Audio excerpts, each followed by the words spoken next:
去年有几多间公家机关这工课场是发生霸凌的事件，将公部门基层团体就开记者会，指出公务员想要适用这案法的诉求，拢无去重视。5月初通过《公务人员保障法》的修正草案，嘛有关有欠点，呼吁这行政院就要赶紧让公务员会当用这案法。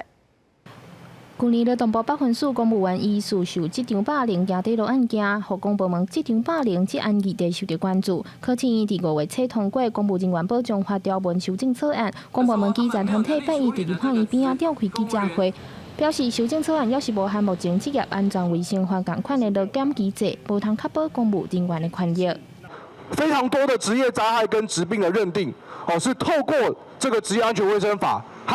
法院所授权的相关单位去做出的认定，已经有大量的这个医学的经验。但是对于保障法来说，甚至连我们在保训会里面的委员都没有这样的专业。警察和消防员基层团体也拢表示，当期伫职场上拄到不法侵害，公务人员保障暨备份委员会无在调处理，定立无外部监督机制来协助。针对纳入这案法的诉求，政府过去也拢已经适用公务人员保障法做理由来拒绝。阻止基层警员请假的状况，